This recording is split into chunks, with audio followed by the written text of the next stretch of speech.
ಹರಿ ಓಂ ಶ್ರೀ ಗುರುಭ್ಯೋ ನಮಃ ಪರಮಗುರುಭ್ಯೋ ನಮಃ.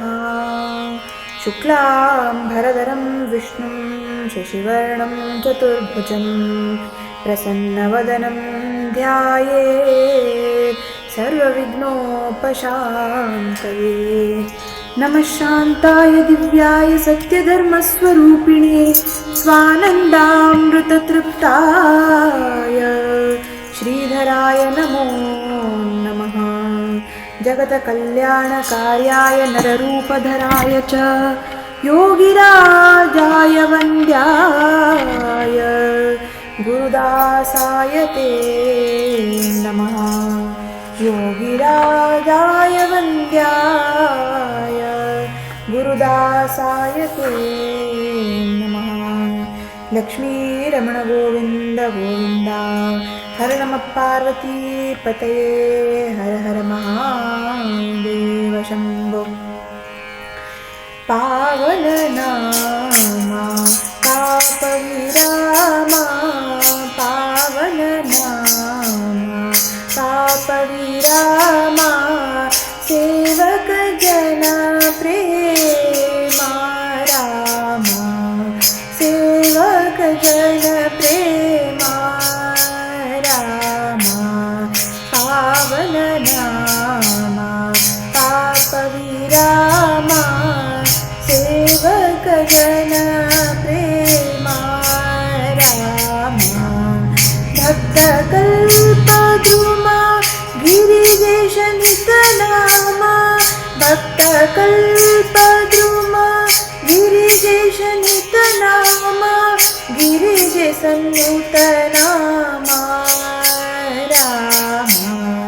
ಪಾವನ ನಾಮ ಪಾಪ ವಿರಾಮ.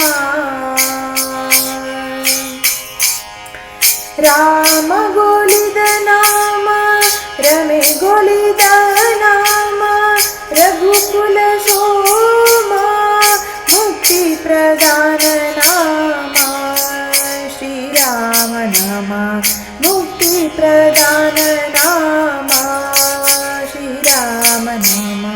ಪಾವನ ನಾಮ ಪಾಪ ವಿರಾಮ, ಪಾವನ ನಾಮ.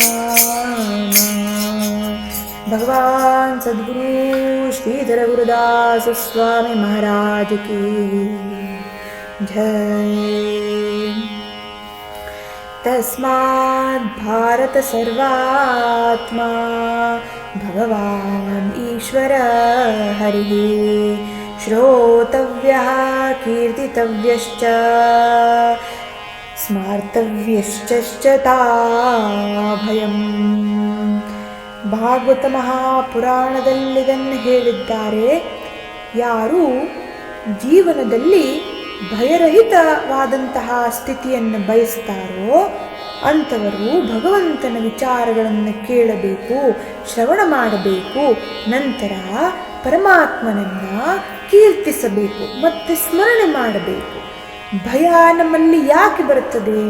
ಮುಂದೆ ಬರುವಂತಹ ಯಾವುದಾದರೂ ನಷ್ಟಗಳ ಬಗ್ಗೆ ಯೋಚನೆ ಮಾಡಿದ್ದರಿಂದ, ಅಥವಾ ಮುಂದೆ ಬರುವ ಮರಣದ ಯೋಚನೆಯಿಂದ, ಅಥವಾ ಭವಿಷ್ಯದಲ್ಲಿ ಏನಾಗಬಹುದು ಎಂಬತಕ್ಕಂಥ ಆಲೋಚನೆಗಳಿಂದ. ಶ್ರವಣದಿಂದ ಆ ಭಯದಿಂದ ನಾವು ಪಾರಾಗ್ತೇವೆ, ನಮ್ಮಲ್ಲಿ ಭಯ ಉಳಿಯುವುದಿಲ್ಲ. ಆದ್ದರಿಂದ ನವವಿಧ ಭಕ್ತಿಗಳಲ್ಲಿ ಮೊದಲನೆಯದ್ದು ಶ್ರವಣ ಭಕ್ತಿ ಅಂತ ಹೇಳಿ ಜ್ಞಾನಿಗಳು ಭಾಗವತದಲ್ಲಿ ವರ್ಣನೆಯನ್ನು ಮಾಡಿದ್ದಾರೆ. ಶ್ರವಣಂ ಕೀರ್ತನಂ ವಿಷ್ಣು ಸ್ಮರಣಂ ಪಾದ ಸೇವನಂ ಅರ್ಚನಂ ವಂದನಂ ದಾಸ್ಯಂ ಸಖ್ಯಂ ಆತ್ಮನಿವೇದನಂ.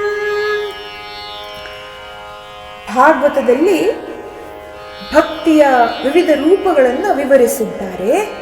ಮುಕ್ತಿಯನ್ನು ನಾವು ಪಡೆಯಲಿಕ್ಕೆ ಭಕ್ತಿಯೇ ಒಂದು ಮೂಲ ಮಾರ್ಗ ಅಂತ ಹೇಳಿ ನಮ್ಮನ್ನು ಎಚ್ಚರಿಸಿದ್ದಾರೆ.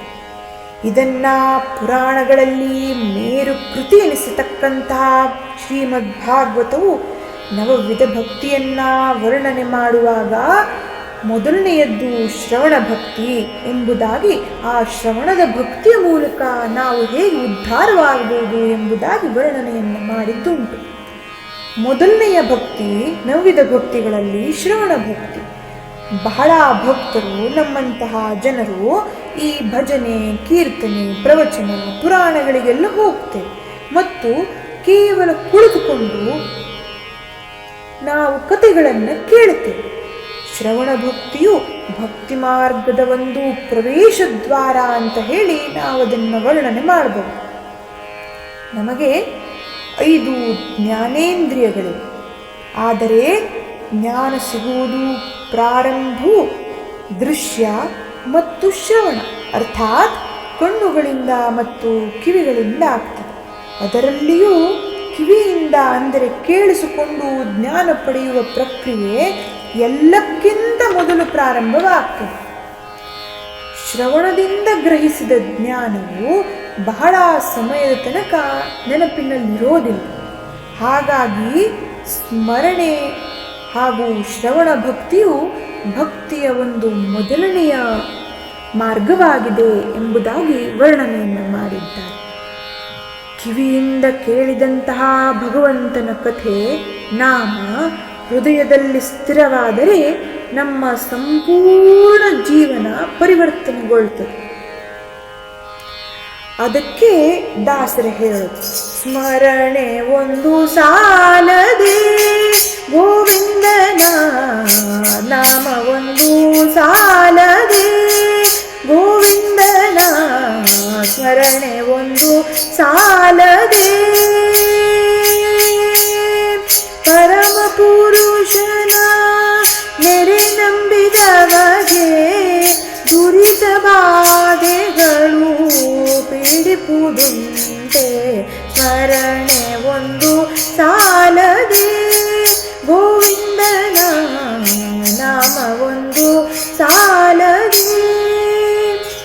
ಕಿವಿಯಿಂದ ಕೇಳಿದಂತಹ ಭಗವಂತನ ಕಥೆ ನಾಮಸ್ಮರಣೆಯ ಮೂಲಕ ನಮ್ಮ ಬಾಯಿಂದ ಬರ್ತದೆ.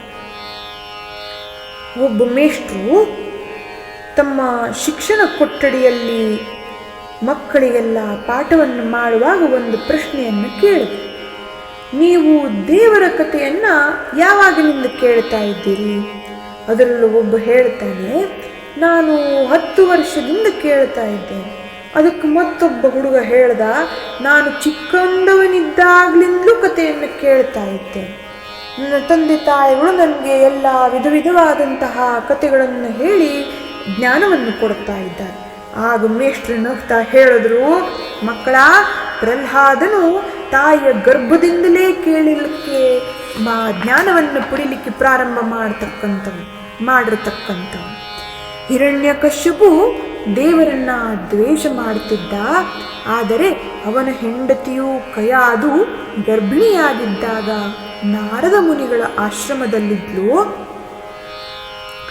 ನಾರದರು ಪ್ರತಿನಿತ್ಯ ವಿಷ್ಣುವಿನ ಮಹಿಮೆಯನ್ನ, ನಾಮಸ್ಮರಣೆಯ ಮಹಿಮೆಯನ್ನ ಹೇಳುತ್ತಿದ್ದರು. ಗರ್ಭದಲ್ಲಿದ್ದಾಗ ಪ್ರಹ್ಲಾದನು ಯಾವ ಶಾಲೆಗೂ ಹೋಗಿರಲಿಲ್ಲ, ಅಥವಾ ಪುಸ್ತಕವಂತೂ ಯಾವುದೂ ಓದಿರಲಿಲ್ಲ, ಅಥವಾ ಯಾವುದೇ ಆಗಿರತಕ್ಕಂತಹ ಒಂದು ಉಪದೇಶವೂ ಸ್ವೀಕಾರ ಮಾಡಿರಲಿಲ್ಲ. ಆದರೆ ಅವ ಕೇಳಿದ. ಅದೇ ಶ್ರವಣ ಭಕ್ತಿ. ಹಿರಣ್ಯಕಶ್ಯಪು ಎಷ್ಟು ಪ್ರಯತ್ನ ಮಾಡಿದ ಪ್ರಹ್ಲಾದನನ್ನು ಕೊಲ್ಲಲು. ಬೆಂಕಿಯಲ್ಲಿ ಹಾಕಿದ, ಪರ್ವತದಿಂದ ಪ್ರಹ್ಲಾದನನ್ನು ತುಳ್ಳಿದ, ಹೊಟ್ಟೆಗೆ ವಿಷವನ್ನು ಕೊಟ್ಟ. ಪ್ರಹ್ಲಾದನ ಬಾಯಲ್ಲಿ ಒಂದೇ ಒಂದು ಮಾತು, ಅದು ನಾರಾಯಣ ನಾರಾಯಣ ನಾರಾಯಣ. ಇದು ಹೇಗೆ ಸಾಧ್ಯವಾಯಿತು? ಅವನು ಗರ್ಭದಲ್ಲೇ ಶ್ರವಣ ಮಾಡಿದ ಭಕ್ತಿ ಮರೆಯಲಿಲ್ಲ. ಕೊನೆಗೆ ಭಗವಂತನೇ ನರಸಿಂಹನ ರೂಪದಲ್ಲಿ ಬಂದು ದರ್ಶನವನ್ನು ನೀಡುತ್ತಾನೆ. ಪ್ರಹ್ಲಾದನು ತಪಸ್ಸು ಮಾಡಿದ್ದರಿಂದಾಗ್ಲಿ ಭಗವಂತನ ದರ್ಶನವಾಯಿತೋ? ಇಲ್ಲ. ಅವನು ಯಾವ ತಪಸ್ಸು ಮಾಡಿಲ್ಲ. ಯಜ್ಞ ಏನಾದರೂ ಮಾಡಿದನೋ? ಅಷ್ಟು ಚಿಕ್ಕ ಹುಡುಗ ಯಾವ ಯಜ್ಞಗಳಲ್ಲೂ ಕೈ ಹಾಕಿದವ ಅಲ್ಲ. ಕೇವಲ ಶ್ರವಣ ಮಾಡಿದ ಭಕ್ತಿ, ಆ ಭಕ್ತಿ ನಂಬಿಕೆಯಾಗಿ ಪರಿವರ್ತನೆಯಾಗಿದ್ದರಿಂದ ಗರ್ಭದಲ್ಲಿದ್ದ ಮಗುವು, ಆ ಮಗುವಿಗೂ ಜ್ಞಾನ ಸಿಕ್ತು. ಆದರೆ ನಾವು ಹೊರಗೆ ಕೂತು ಕೇಳಿದರೂ, ಭಗವಂತನ ನಾಮಸ್ಮರಣೆ ಮಾಡಿದರೂ ನಮಗೆ ಜ್ಞಾನ ಬರಲಿಲ್ಲ, ಇವತ್ತಿಗೂ ಬರಲಿಲ್ಲ. ಅಂದರೆ ದೋಷ ದೇವರ ಕಥೆಗಳಲ್ಲ, ನಮ್ಮ ಮನಸ್ಸು. ನಾವು ಕಥೆಯನ್ನು ಕೇಳಕ್ಕೆ ಬಂದಾಗ ಮನಸ್ಸು ಎಲ್ಲೆಲ್ಲೋ ಹೋಗ್ತಾ ಇರ್ತದೆ. ಒಂದೇ ಬದಿಗೆ ಆ ಕಥೆ ಹೇಳುವವರ ಕಥೆ ಹೆಂಗೆ ನಡೀತಾ ಇದೆ, ಅವರು ಏನು ಹೇಳ್ತಾರೆ ಎಂಬತಕ್ಕಂಥದ್ದು ಕಡೆ ಗಮನ ಕೊಡೋದು ಬಿಟ್ಟು ನಮ್ಮ ಜೀವನದಲ್ಲಿ ನಡೆಯುವಂತಹ ವಿಚಾರಗಳು ಅಥವಾ ಬೇರೆ ಬೇರೆ ಯಾವ ಅವ್ಯವಸ್ಥೆಗಳನ್ನೆಲ್ಲ ನಾವು ನೋಡ್ತೇವೋ ಅದೆಲ್ಲದರ ಬಗ್ಗೆ ಯೋಚನೆಯನ್ನು ಮಾಡ್ತಾ ಕೂತ್ಕೋತೇವೆ. ಮನಸ್ಸು ಎಲ್ಲೆಲ್ಲೋ ಹೋಗಿರುತ್ತೆ. ಆದರೆ ಒಂದು ನಾಮ ಕಿವಿಗೆ ಬಿದ್ದರೂ ಸಾಕು, ಅದು ನಮ್ಮ ಪೂರ್ತಿ ಜೀವನವನ್ನು ಬದಲಾಯಿಸ್ತದೆ. ಇಂತಹ ಅದ್ಭುತವಾದಂತಹ ಶ್ರವಣ ಭಕ್ತಿಗೆ ಆಧಾರವಾಗಿರತಕ್ಕಂತಹ ಒಂದು ಕಥೆಯನ್ನು ನಾವಿಂದು ಕೇಳೋಣವಂತೆ. ಶುಕಮುನಿ ಹುಟ್ಟಿದ ಜ್ಞಾನಿಯಾಗಿ ಕಥೆಯನ್ನು ಕೇಳಿದ ಗರ್ಭದಲ್ಲಿ, ಶುಕಮುನಿ ಹುಟ್ಟಿದ ಜ್ಞಾನಿಯಾಗಿ ಕಥೆಯನ್ನು ಕೇಳಿದ ಗರ್ಭದಲ್ಲಿ, ಶಿವನು ಶಕ್ತಿಗೆ ಹೇಳಿದ ಜ್ಞಾನವ, ಶಿವನು ಶಕ್ತಿಗೆ ಹೇಳಿದ ಜ್ಞಾನವ ಕೇಳಿ ಬಂದನು ಭುವಿಗೆ. ಶುಕಮುನಿ ಹುಟ್ಟಿದ ಜ್ಞಾನಿಯಾಗಿ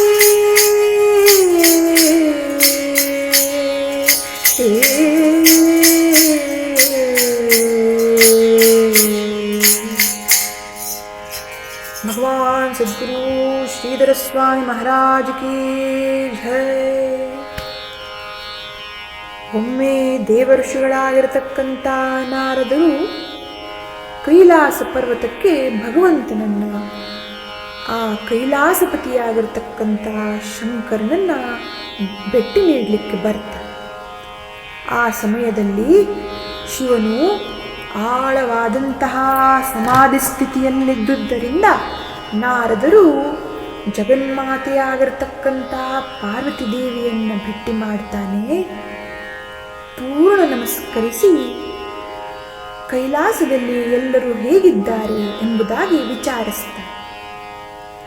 ನಂತರ ನಾರದರು ಮಾತೆಯನ್ನು ಪ್ರಶ್ನಿಸ್ತಾರೆ.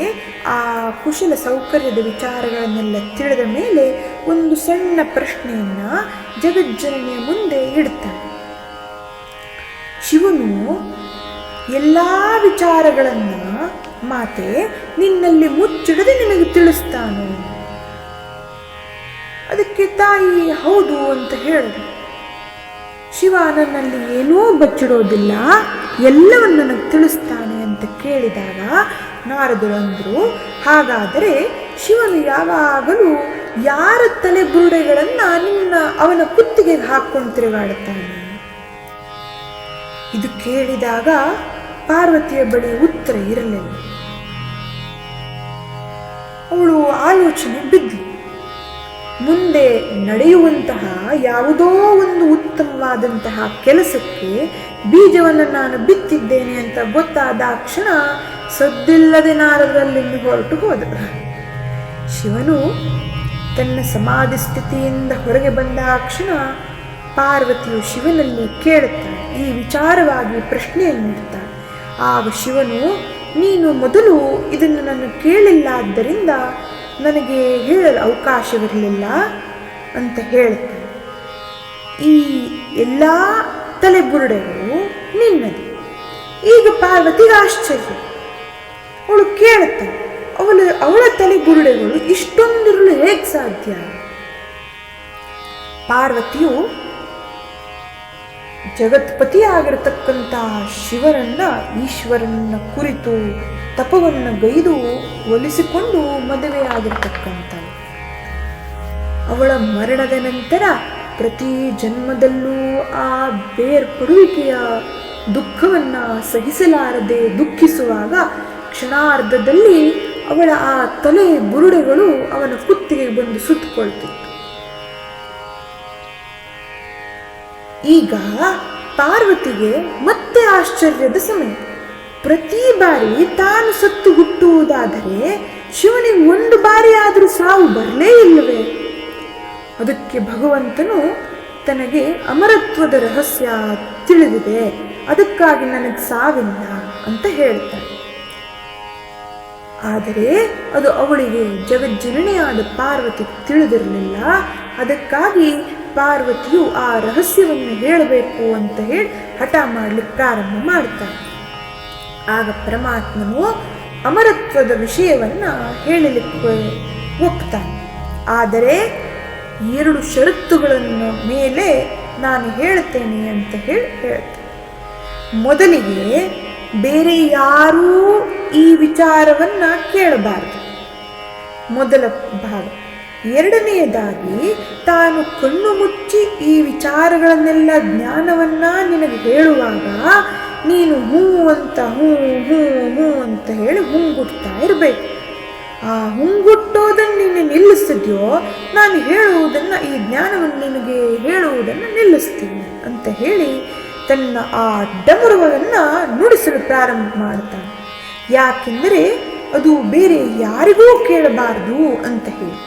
ಆ ಡಮರುಗದ ಶಬ್ದಕ್ಕೆ ಅಕ್ಕಪಕ್ಕದಲ್ಲಿದ್ದಂತಹ ಎಲ್ಲ ಪ್ರಾಣಿ ಪಕ್ಷಿಗಳು ಹಾರಿ ಹೋಗ್ತಾರೆ.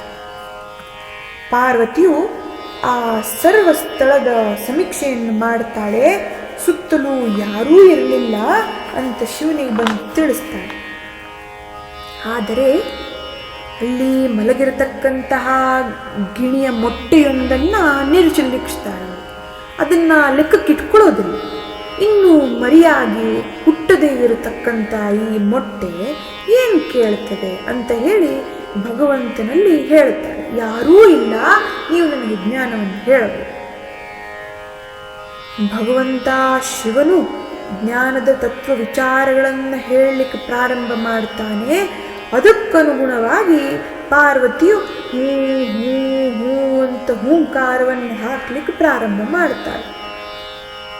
ಈ ಮಧ್ಯದಲ್ಲಿ ಅಲ್ಲೇ ಇದ್ದಂತಹ ಆ ಮೊಟ್ಟೆಯು ಒಡೆದು ಗಿಣಿ ಮರಿಯು ಆಚೆ ಬರ್ತದೆ. ಮತ್ತು ಈ ಗಿಣಿಗಳಿಗೆ ಅನುಕರಣೆ, ಮನುಷ್ಯರು ಅಥವಾ ಯಾವುದೇ ಪ್ರಾಣಿಗಳು ಏನು ಮಾಡ್ತಾವೋ ಅದನ್ನು ಅನುಕರಣೆ ಮಾಡುವ ಸ್ವಭಾವ. ಅದಕ್ಕನುಗುಣವಾಗಿ ಈ ಗಿಣಿಯಲ್ಲಿ ಆ ಗುಣ ಇರುವುದರಿಂದ ಅದು ಪಾರ್ವತಿಯು ಹೂ ಹೂ ಅಂತ ಹೇಳುವುದನ್ನು ಕಲಿತು ಅದೂ ಕೂಡ ಹೂಗುಟ್ಲಿಕ್ಕೆ ಪ್ರಾರಂಭ ಮಾಡಿತು. ಭಗವಂತನು ಆ ಜ್ಞಾನವನ್ನು ನೀಡುವಾಗ ಕೇಳ್ತಾ ಕೇಳ್ತಾ ಪಾರ್ವತಿಗೆ ನಿದ್ರೆ ಬಂತು. ಈ ಗಿಣಿಯು ಹುಂಗುಟ್ಟೋದನ್ನು ಮುಂದುವರಿಸಿಕೊಂಡು ಹೋಯಿತು. ಹುಂಗುಡೋದು ನಿಲ್ಲದೇ ಇರುವುದರಿಂದ ಶಿವನಿಗೂ ಪಾರ್ವತಿಯು ಮಲಗಿರತಕ್ಕಂಥ ವಿಚಾರ ತಿಳಿಯಿಲ್ಲ. ಈ ಮುಕ್ತಿ ಮಾರ್ಗದ ವಿಚಾರದ ಪೂರ್ಣ ನಿರೂಪಣೆ ಮುಗಿದ ಮೇಲೆ ಶಿವನು ಕಣ್ಣು ತೆರೀತಾನೆ ಮತ್ತು ಜೋರಾಗಿ ಆ ಕಣ್ಣು ತೆರೆಯುವಾಗ ವಿಷಯಗಳೆಲ್ಲ ಅರ್ಥವಾಯಿತು, ತಿಳಿಯಿತು ಅಂತ ಕೇಳ್ತಾನೆ. ಪಾರ್ವತಿಯು ಆ ಜೋರಾಗಿರ್ತಕ್ಕಂಥ ಶಬ್ದ ಕೇಳಿದಾಕ್ಷಣ ಎದ್ದಕ್ಕಿದ್ದಂಗೆ ನಿದ್ರೆಯಿಂದ ಎಚ್ಚರಗೊಂಡು ಮುಂದೇನು ಅಂತ ಕೇಳ್ತಾಳೆ. ಶಿವನಿಗೆ ಪಾರ್ವತಿಯ ಪ್ರಶ್ನೆ ನೋಡಿ ನಿಜವಾಗಿಯೂ ಇವಳು ಎಚ್ಚರವಾಗಿದ್ಲೋ ಅಂತ ಹೇಳಿ ವಿಚಾರಿಸ್ತಾನೆ ಮತ್ತು ಪರಿಯಾಗಿ ಪ್ರಶ್ನೆಯನ್ನು ಕೇಳಲಿಕ್ಕೆ ಪ್ರಾರಂಭ ಮಾಡ್ತಾನೆ. ಕೊನೆಗೆ ಬೇರೆ ವಿಧಿಯೇ ಇಲ್ಲದೆ ಆ ಜಗಜ್ಜನಿಯು ನಾನು ಕಥೆಯನ್ನು ಕೇಳುವಾಗ ನಿದ್ದೆ ಹೋಗಿದೆ ಎಂಬುದಾಗಿ ತಪ್ಪನ್ನು ಬೇಡ್ತಾನೆ, ಕ್ಷಮೆಯನ್ನು ಬೇಡ್ತಾನೆ ಶಂಕರನಿಗೆ. ಈಗ ಶಂಕರನಿಗೆ ಆಶ್ಚರ್ಯಚಕಿತನಾಗ್ತಾನೆ. ಹಾಗಾದರೆ ಬೇರೆ ಯಾರು ಕೇಳಲು ಕೂತ್ಕೊಂಡಿದ್ರು ಎಂದು ಸುತ್ತಲೂ ನೋಡಿದಾಗ ಗಿಣಿ ಮರಿಯು ಗುಟ್ಟಾಗಿ ಕೇಳಿಸಿಕೊಂಡಿದ್ದು ಗೊತ್ತಾಯಿತು. ಆ ಸಿಟ್ಟಿನ ಕೋಪದ ಭರದಲ್ಲಿ ಆ ಮರಿಯನ್ನು ಕೊಲ್ಲಲು ನಿರ್ಧರಿಸಿ ಹಿಡಿಯಲು ಹೋಗ್ತಾನೆ ಶಂಕರ. ಹಕ್ಕಿಯು ಬಹಳ ದೂರ ಹಾರಿ ಹಾರಿ ಹಾರಿ ಹೋಗ್ತಾ ಇದೆ. ಪ್ರತಿಕಾರದಿಂದ ಹಿಂಬಲಿಸ್ತಾ ಹೋಗ್ತಾನ ಶಂಕರ. ಒಂದೊಂದು ಸ್ಥಳಗಳಲ್ಲಿ ಹಿಡಿತೇನೆ ಅಂತ ಹೇಳಿ ಆ ಶಂಕರನು ಆ ಪಕ್ಷಿಯನ್ನ ಹಿಂಬಟ್ಲಿಕ್ಕೆ ಪ್ರಾರಂಭ ಮಾಡ್ತಾನೆ. ಹಕ್ಕಿಯು ಬಹಳ ದೂರ ಹಾರುತ್ತಾ ಹಾರುತ್ತಾ ಆ ಕಾಡಿನ ಒಂದು ಸ್ಥಳದಲ್ಲಿ ವ್ಯಾಸಮುನಿಗಳ ಆಶ್ರಮ ಇತ್ತು. ಆ ಆಶ್ರಮದ ಆವರಣದಲ್ಲಿ ವ್ಯಾಸರ ಪತ್ನಿಯು ಅಗಲವಾಗಿ ಬಾಯನ್ನು ತೆಗೆದು ಆಕಳಿಸ್ತಾ ಇದ್ದು, ಆ ಕೂಡಲೇ ಆ ಹಕ್ಕಿಯು, ಆ ಗಿಣಿಯು ಅವಳು ಬಾಯಿ ತೆರೆದಿದ್ದಾಳೆ ಅಂತ ನೋಡಿ ಗೊತ್ತಾಗದೆ ಅವಳ ಬಾಯಲ್ಲಿ ಪ್ರವೇಶಿಸಿ ಹೋಗಿ ಅವಳ ಆ ಗರ್ಭಕ್ಕೆ ಹೋಗಿ ಸೇರಿಕೊಳ್ಳು. ಕೂಡಲೇ ವ್ಯಾಸರು ಎಷ್ಟು ಮನವನ್ನ ಒಲಿಸ್ಲಿಕ್ಕೆ ಪ್ರಯತ್ನ ಪಡ್ತಾರೆ. ಆ ಶುಕವು ಹೊರಗೆ ಬರಲಿಕ್ಕೆ ಮನಸ್ಸೇ ಮಾಡಲು. ಆ ಮಾತೆಯು ಗರ್ಭವನ್ನು ಪ್ರವೇಶಿಸಿದ ಶುಕನು 12 ವರ್ಷಗಳ ಕಾಲ ಅಲ್ಲೇ ಇರ್ತಾನೆ. ಈಗ ಈ ಜ್ಞಾನವನ್ನ ಅರ್ಚನೆ ಮಾಡಿಕೊಂಡಂತಹ ಶುಕನಿಗೆ ಅವನ ಪ್ರಕಾರ ತಾನು ಹೊರಗೆ ಬಂದ ಕ್ಷಣ ಈ ಮಾಯೆಯು ತನ್ನನ್ನು ಪೂರ್ತಿ ಆವರಿಸ್ತಾಳೆ ಮತ್ತು ಆ ಮಾಯೆಯ ಬಂಧನದಿಂದ ನನಗೆ ಹೊರಗೆ ಬರಲಿಕ್ಕೆ ಆಗೋದಿಲ್ಲ ಎಂದು ಗರ್ಭದಿಂದ ಹೊರಗೆ ಬರೋದಿಲ್ಲ ಅಂತ ಹೇಳಿ ಅಲ್ಲೇ ಕೂತ್ಕೊಳ್ತಾನೆ. ಏನು ಹೇಳಿದ್ರೂ ಕೇಳೋದಿಲ್ಲ. ಕೊನೆಗೆ ವ್ಯಾಸರು ಮತ್ತು ಶಂಕರನು ನಾರಾಯಣನಿಗೆ ಪ್ರಾರ್ಥನೆಯನ್ನು ಸಲ್ಲಿಸ್ತಾನೆ. ಕೊನೆಗೆ ನಾರಾಯಣನೇ ಬಂದು ಭರವಸೆಯನ್ನು ನೀಡುತ್ತಾನೆ. ಮಗು ಶುಕ, ಹೊರಗೆ ಬಾ. ನಿನಗೆ ಯಾವುದೇ ಆಗಿರ್ತಕ್ಕಂಥ ಮಾಯೆ ಆವರಿಸದೇ ಇರತಕ್ಕಂಥ ರೀತಿಯಲ್ಲಿ ನಾನು ನಿನ್ನ ರಕ್ಷಿಸ್ತೇನೆ, ನೀನು ಹೊರಗೆ ಬರಬೇಕು ಅಂತ ಹೇಳಿ ಆಜ್ಞೆಯನ್ನು ನಾರಾಯಣನ ನೀಡಿ ಒಪ್ಪಿಸ್ತಾನೆ. ಶುಕನು ಗರ್ಭದಿಂದಲೇ ಶ್ರವಣ ಮಾಡಿದ್ದರಿಂದ ಜ್ಞಾನಿಯಾಗಿ ಜನಿಸ್ತಾನೆ. ಮುಂದೆ ಆ ಶುಕನು ಪರೀಕ್ಷಿತನು ಕಷ್ಟದಲ್ಲಿದ್ದಾಗ ತನಗೆ ಸಾವು ಬಂದಿದೆ ಅಂತ ತಿಳಿದಾಗ ಪರೀಕ್ಷಿತನಿಗೆ ಶುಕಮುನಿಗಳು ಬಂದು ಭಾಗವತನ ವ್ಯಾಸರು ರಚಿಸ್ತಕ್ಕಂಥ ಭಾಗವತನ್ನ ಸಂಪೂರ್ಣವಾಗಿ ಪರೀಕ್ಷಿತ ರಾಜನಿಗೆ ಹೇಳಿ ಮುಕ್ತಿಯನ್ನು ಪಡೆಯಲಿಕ್ಕೆ ಜ್ಞಾನವನ್ನು ನೀಡುತ್ತಾರೆ. ಇಂತಹ ದೊಡ್ಡ ಮುನಿಯಾಗಿರ್ತಕ್ಕಂಥ ಶುಕಮುನಿಯು ಶಂಕರನಿಂದ ಮುಕ್ತಿಯ ಜ್ಞಾನವನ್ನು ಪಡೆಯುತ್ತಾನೆ. ಈ ಕಥಾಭಾಗವನ್ನು ನಾನು ಶಂಕರನಾಗಿರ್ತಕ್ಕಂಥ ಆ ಜಗತ್ಪತಿಯಾಗಿರ್ತಕ್ಕಂಥ ಭಗವಂತನಲ್ಲಿ ಒಪ್ಪಿಸಿ ಈ ಕಥೆಗೆ ಮಂಗಳವನ್ನು ಹಾಡ್ತೇನೆ. ಇಂದಿನ ದಿನವೇ ಶುಭ ದಿನವು, ಇಂದಿನ ವಾರ ಶುಭವಾರ, ಇಂದಿನ ದಿನವೇ ಶುಭ ದಿನವು, ಇಂದಿನ ವಾರ ಶುಭವಾರ, ಇಂದಿನ ತಾರೆ ಶುಭ ತಾರೆ, ಇಂದಿನ ಕರ್ಣ ಶುಭ ಕರ್ಣ, ಇಂದಿನ ತಾರೆ ಶುಭ ತಾರೆ, ಇಂದಿನ ಕರ್ಣ ಶುಭ ಕರ್ಣ. ಇಂದು ಪುರಂದರ ವಿಠಲರಾಯರ ಸಂದರ್ಶನ ಫಲವೆಮಗಾಯಿತು, ಸಂದರ್ಶನ ಫಲವೆಮಗಾಯಿತು, ಸಂದರ್ಶನ ಫಲವೆಮಗಾಯಿತು. ವಿಠಲ ವಿಠಲ ಜಯ ಜಯ ವಿಠಲ, ವಿಠಲ ವಿಠಲ ಜಯ ಜಯ ವಿಠಲ, ವಿಠಲ ವಿಠಲ